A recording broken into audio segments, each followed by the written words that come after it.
Bonjour, aujourd'hui nous allons aborder le calendrier de Coligny, qui est une référence dans la compréhension druidique du temps, et nous allons explorer son fonctionnement. Le calendrier de Coligny a été découvert en 1897 dans le département de l'Ain, en France. Il s'agit de l'ancien territoire séquane, un peuple celte des Gaules. Sa reconstitution à partir de débris parcellaires ont permis d'en avoir une vision globale.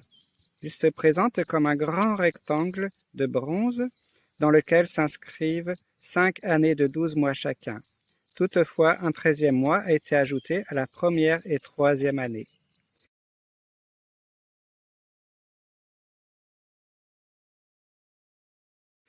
Les mois sont précédés de Mid, signifiant le mois. Ainsi, Samos, l'été, est Mid Samonios, le mois de l'été. C'est le premier mois de l'année. Vient ensuite Mid Domanios, Mid Rioros, Mid Anagantios, Mid Ogronios et Mid Cutios. Mid Samonios est précédé du 13e mois à la première année. Puis, nous ouvrons la seconde partie de l'année avec Giamos, l'hiver, qui est Mid Giamonios, le mois de l'hiver. Il est précédé du 13e mois à la troisième année. Viennent ensuite Mid Simiwisonios, Mid Equos, Mid Elembioios, Mid Edrinios et Mid Cantlos. Le 13e mois se nomme Kialos. Il porte cette mention. Mid 13, lat 385. Mid est le mois, c'est le mois 13. Lat est le jour. Il y a 385 jours avec le 13e mois et par conséquent 355 jours sans le 13e mois. L'hiver et l'été ne doivent pas être compris de manière solsticiale, car il s'agit d'un hiver et d'un été pléiadiens, c'est-à-dire qu'ils sont calculés, non pas avec les solstices, mais avec le transit des Pléiades. Cela nous réfère à la description du calendrier lunaire saxon décrit par Bédé le Vénérable. Une année comportait 2 saisons, soit l'hiver et l'été, distribués de manière à ce que l'été comporte 6 mois au cours desquels les jours sont plus longs que les nuits, et l'hiver comporte 6 mois au cours desquels les nuits sont plus longues que les jours. C'est ce que l'on appelle la saison claire et la saison sombre dans la pensée druidique. Le mythe grec de Proserpine nous rappelle que les étés et les hivers de 6 mois chacun étaient des notions très anciennes et communément observées chez les nations antiques. Ainsi, Ératosthène, un astronome grec, écrit, mentionnant les septastres de la Pléiade, « Elles sont toujours fort célèbres chez les peuples et elles annoncent les températures. » Nous avons désormais le calendrier en tant qu'objet artefact archéologique.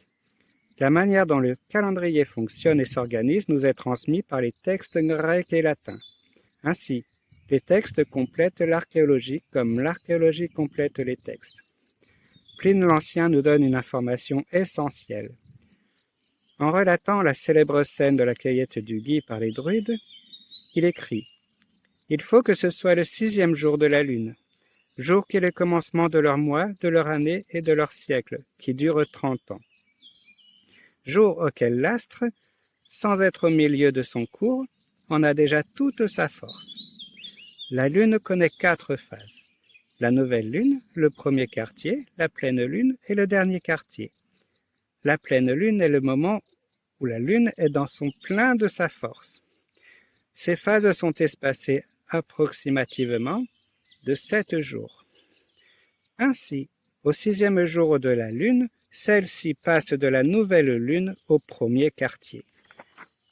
Par conséquent, chaque mois commence au premier quartier de lune, dont la forme nette permet une précision d'observation. Les mois du calendrier de Coligny sont tous composés de 2 quinzaines, séparées par la mention Athénou, qui pourrait signifier renouveau de la nuit, et correspond au dernier quartier de lune.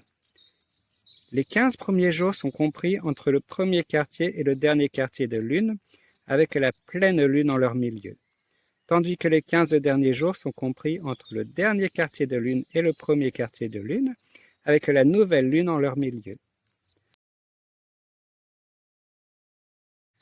Au 7e jour avant Athénou, jour correspondant à la pleine lune, il est souvent fait mention de Tiokobrestio, ce qui semble signifier jour de justice ou jour royal, Tiokomrestu. Pline l'Ancien a précisé une autre information importante, celle selon laquelle un siècle celtique dure 30 années. Cela correspond à la révolution de Saturne. En effet, Pline l'Ancien écrivit au sujet de Saturne. Il décrit la plus longue révolution et ne revient à son point de départ seulement au bout de 30 ans. À cela, Plutarque nous fournit une autre information importante au sujet de l'île de Bretagne. Il écrit « Quand l'étoile de Saturne que nous appelons Phénon, et qui dans cette île porte le nom de Nictoure, entre dans le signe du taureau, ce qui arrive après une révolution de 30 années, il se prépare longtemps à l'avance à un sacrifice solennel. »